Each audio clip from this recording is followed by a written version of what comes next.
I remember one time after Mass, a couple came up to me, and they were non-Catholic.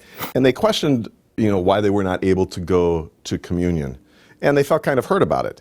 And I have to tell you that one of the questions that I get asked most is, why can't non-Catholics go to communion? I get asked that by non-Catholics and Catholics alike. And most people think it's about hospitality, but actually it's about unity and belief. You see, Catholics believe, and the Eastern Orthodox Christians believe as well, that the bread and wine at the Mass, at the Eucharist, is transformed into the body and blood, soul and divinity of Jesus Christ. That's what we call the real presence. It's a pretty powerful thing. Now, most other Christian denominations don't believe that about the Eucharist. They believe that the bread and wine stays the bread and wine. So they don't really have any trouble inviting people who may not be believers to come forward and take part in the Eucharist, because after all, it's bread and wine.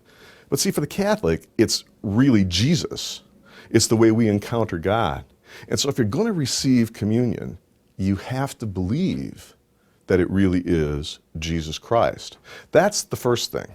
Now, some people are going to say, well, Lutherans and Anglicans, they have a belief in the real presence.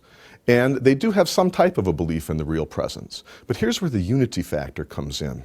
Communion means in union with. That means when I go up the aisle at church to receive communion, I'm saying, I believe what this congregation believes.